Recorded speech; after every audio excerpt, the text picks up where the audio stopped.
an expert on cryptocurrency. And ladies and gentlemen, without further ado, please help me give a warm Malaysian welcome to Andreas Antonopoulos.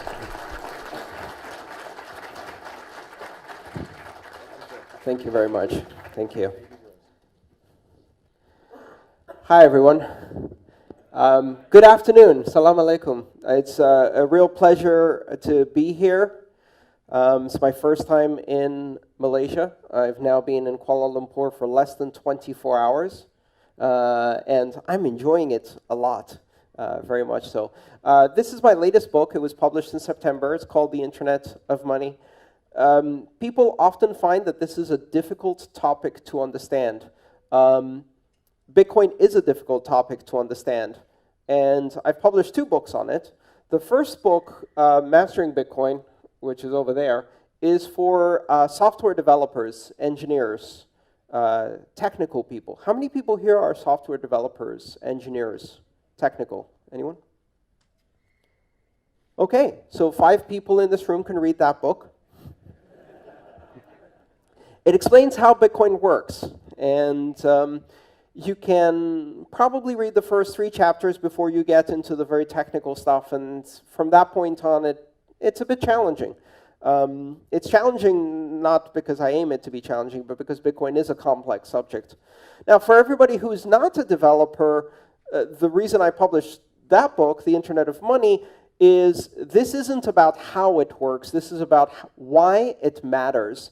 And it's a collection of 11 of my talks delivered in this format. And it explains the philosophy of money, the implications of Bitcoin on society, and it's a book for everyone. It's the book I gave my mom to read, and she doesn't understand anything about computers or money, so that's a good start. Great. So before I get started, I'd like to get a feel for the people in the audience and get a bit of an understanding of how many people are familiar with these technologies that we're going to be discussing today. So by show of hands, let's start with the narrowest, which is how many people here own Bitcoin? Okay, someone did a good turnout for the community.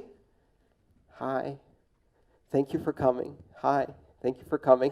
How many people have seen or conducted a transaction in Bitcoin but don't own any, have just experienced it? Okay, just a few. Very good. And how many people have never conducted a transaction, have no idea what Bitcoin is or how it works, and are new to this topic? Great. Now, that was about maybe 30 people, I would say. Now, for those of you who are new to this topic, what I'd like to suggest is that whether you understand or not what we're discussing today, and please ask your questions. I want to hear even the most basic questions about Bitcoin, because I believe those are the most powerful questions. After we're done with the presentation, after we're done with the Q&A, I would like to see as many of the people in the audience who have never experienced Bitcoin to either install a Bitcoin wallet on your mobile device, and someone in the audience will give you for free some Bitcoin. Not a whole Bitcoin, a fraction of a Bitcoin, just so you can see how a transaction works. And then you can turn to your friend who just started and exchange Bitcoin with them so you can experiment with this. I can assure you it's entirely legal. It's very easy to do. And it will allow you to really experience this technology, which is much easier experience than it is explained. So let's try the next question. How many people in this audience who have Bitcoin on their mobile devices, are willing to help people install a wallet and give them $1 or $2? I will. Look around, the new people, look around at who's raised their hands.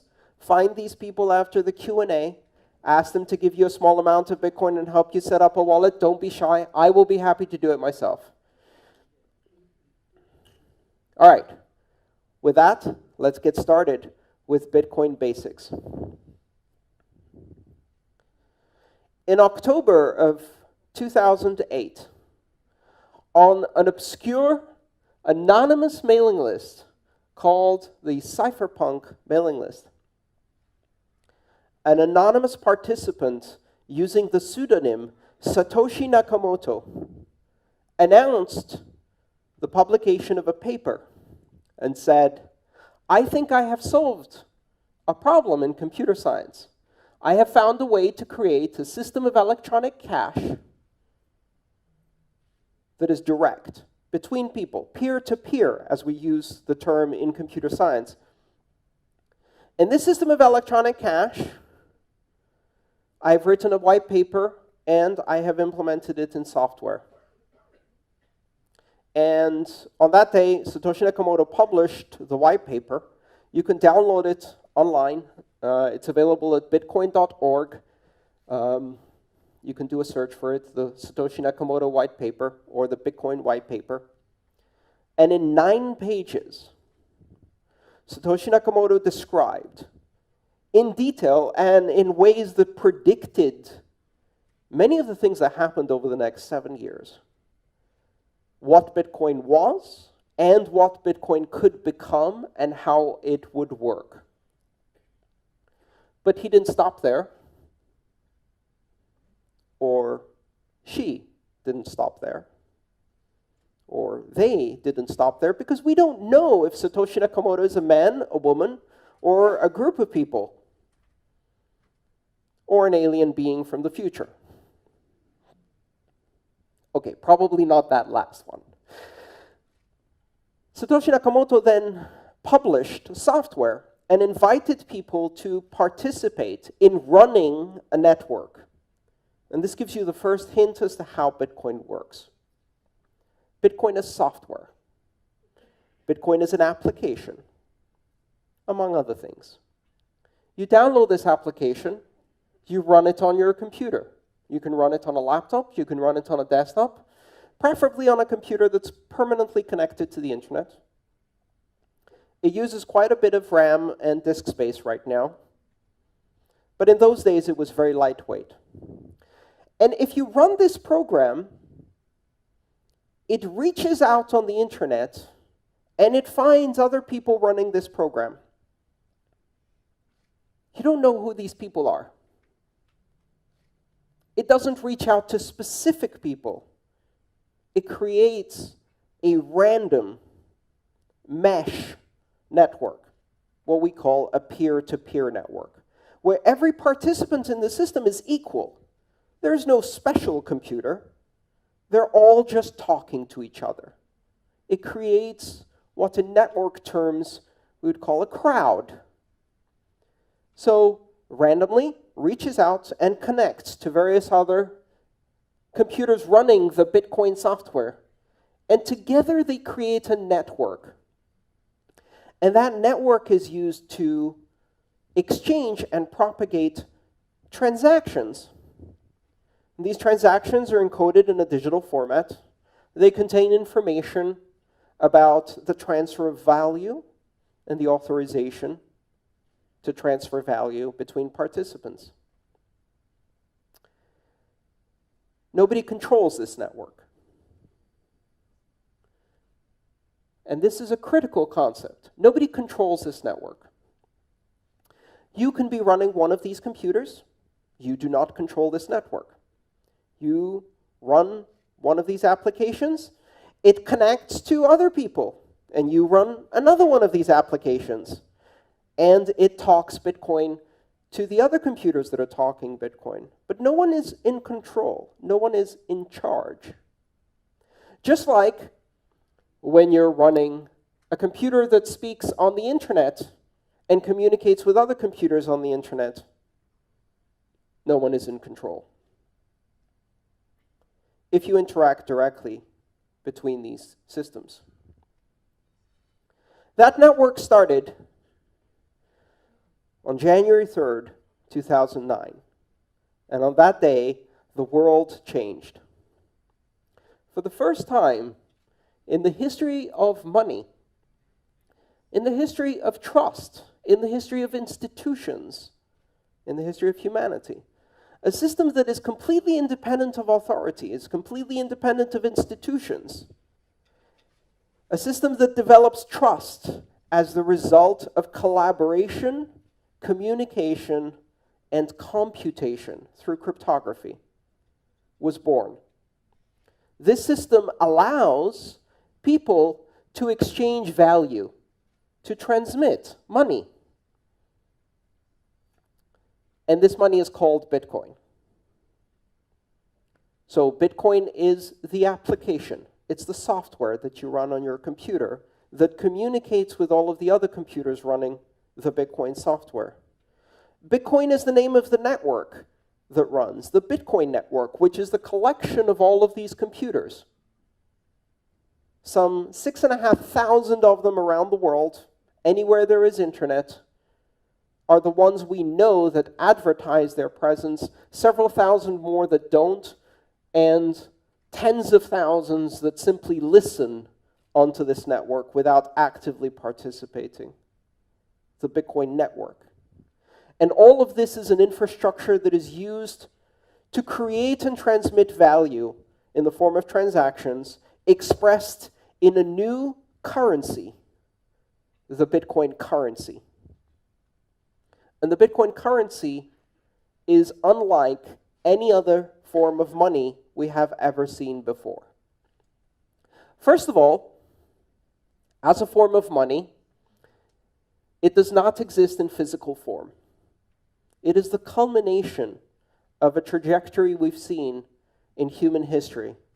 Over thousands of years, money has become a more abstract form of value. You start with very, very tangible forms of value. Commodities. A goat. A banana. A pineapple. These are very poor forms of money because you can eat them and they rot or die and they can be lost. They're not very good forms of money because they are the thing of value. We went from that to gold, precious metals, and stamped coins. These are better forms of money because you cannot eat them. They do not die or rot. They do not represent the value itself. They are not the value. And this is an interesting concept. Money is not the valuable thing itself. Money is the thing you exchange for the valuable thing itself. The reason bananas are not good money is because bananas are the value you're trying to get. Money is the thing you exchange for bananas that has no value in itself. It is simply a symbol, an abstraction. It represents something that can be carried that I can give to someone tomorrow, and they will probably give me bananas. That future promise of value is the essence of money. So the essence of money is the ability to have an abstract token that in itself is immutable, unforgeable, eternal, maintains its value, and represents the exchange of value in the future as a promise. And over time, these things have become less and less physical and more abstract. Why? Because people don't like changing. And if you tell someone, I'm not going to give you bananas for the work you did, I'm going to give you a shiny gold coin, but don't worry, you can use this to get bananas, they look at you and they say, I've always had bananas for my work. I think I would like to have bananas, not this yellow thing. 100 years later, they now believe the yellow thing is valuable. And then you tell them, now I'm going to give you a piece of paper instead of the yellow thing, but don't worry, you can still convert this into bananas. And most people say, I don't think that's real money. I want the yellow thing. And the world moves on. And eventually we change and we say, you know what? You won't get the piece of paper either. you won't get the coin. You will go and look at numbers on a page or on a web page. And that represents the amount you have in the bank. But don't worry, you can still use that to acquire food, products, services. It really is money. You can't touch it. You can't see it. It's just a number. And finally, we arrive at Bitcoin. Bitcoin has no physical form. It doesn't exist in any way. It is entirely intangible. It cannot be touched. It is simply a digital form of money. But it is a digital form of money that is entirely different from everything we've seen before. What it does that is different is that it is not a form of money that is recorded in the database or records of a company. It is not a digital form of money that represents a debt owed to a central bank or government. It is not a digital form of money that has been issued by a sovereign, a central bank, a nation, a king. It is a form of digital money that has been issued through complex and energy-intensive computation on the internet, is recorded simultaneously on every computer that participates in the Bitcoin network, is validated independently by every computer that participates in the Bitcoin network, cannot be forged, cannot be counterfeited, cannot be censored, cannot be seized or frozen, can be transmitted anywhere in the world as information, can be verified independently by anyone who receives it, and is not controlled by anyone. Its value is not controlled, its issuance is not controlled, its ownership is not controlled. It is direct from one person to another person with no intermediaries. If I use my mobile phone to make a Bitcoin payment to someone in this room, I am creating a digital transaction that recognizes the fact that a certain number of Bitcoin that the network knows belongs to me through the proof of my digital signature. I have authorized the transfer of that value to another owner of Bitcoin who will then be able to control that Bitcoin through their own digital signature, through their own cryptographic key. Now, you don't need to know anything about digital signatures or cryptographic keys. When you use Bitcoin, you see an application on your mobile device or on your desktop. This application tells you you have 3 Bitcoin.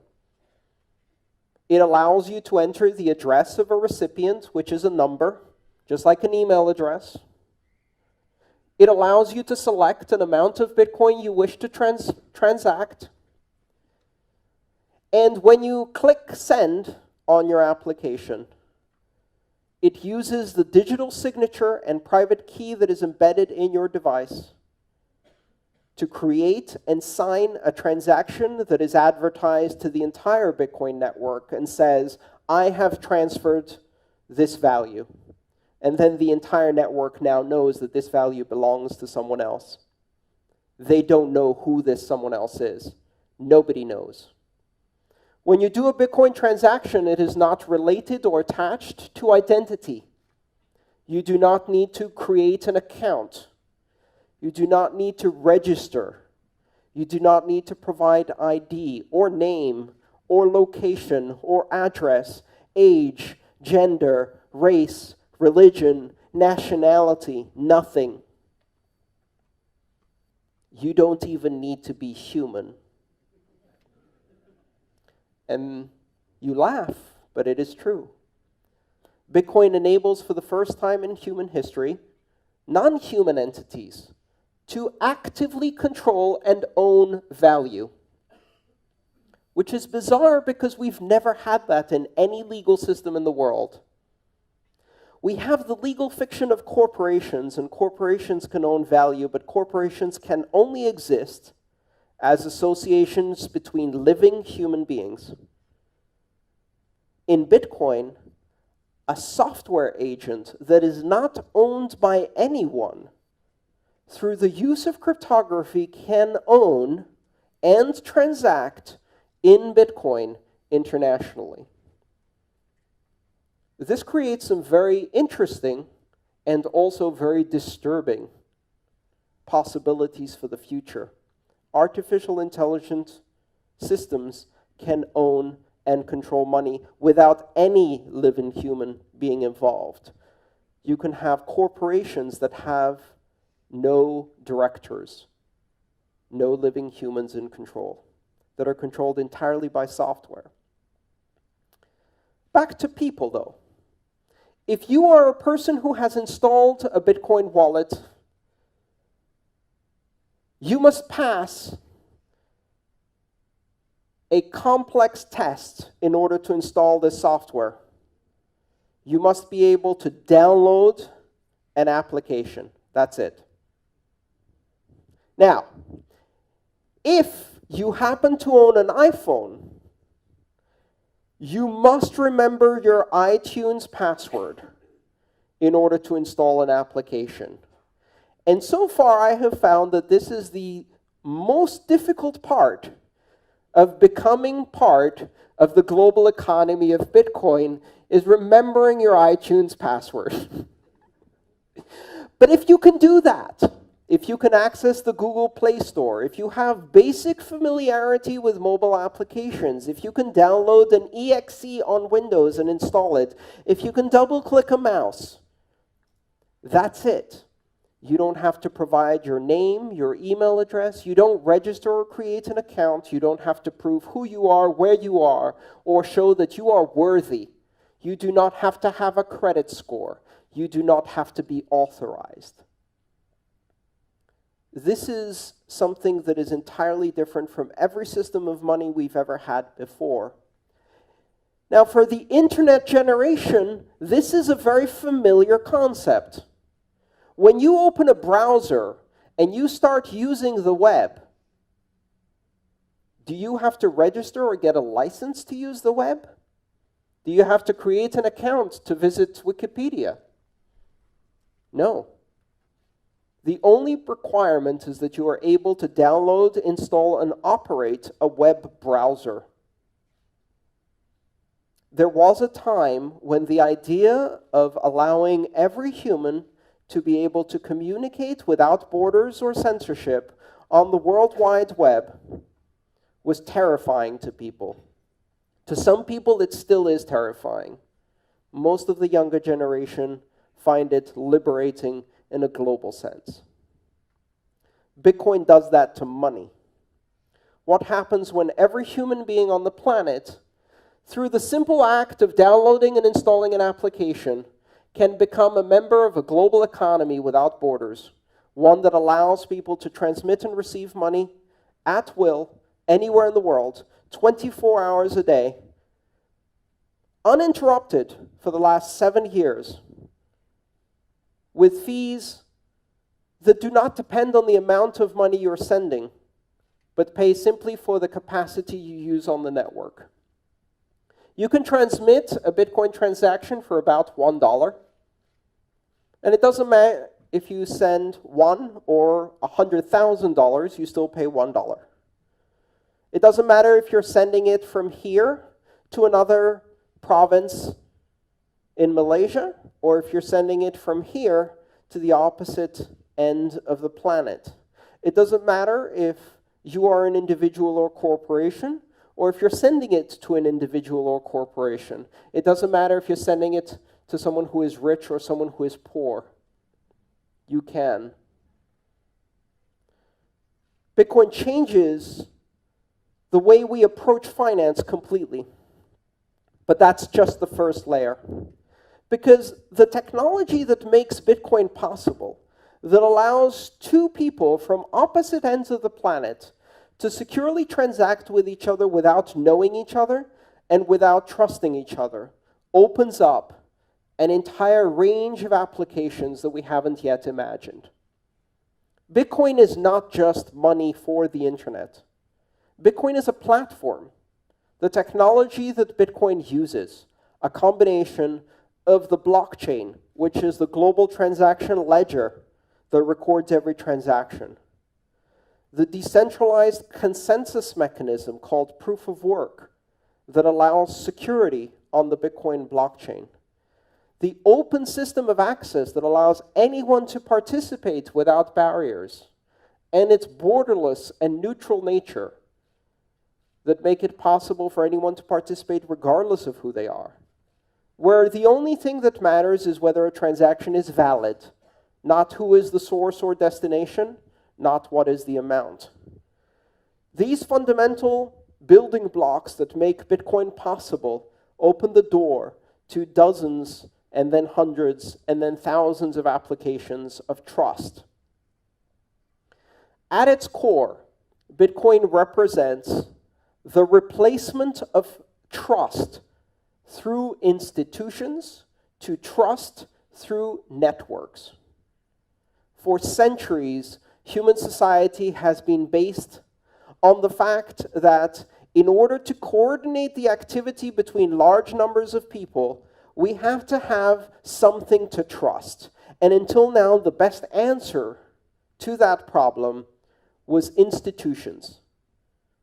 Collections of people governed by rules and policies with oversight, transparency, and accountability built into the rules, run by humans in order to create centers of trust through tradition, through reputation, through longevity.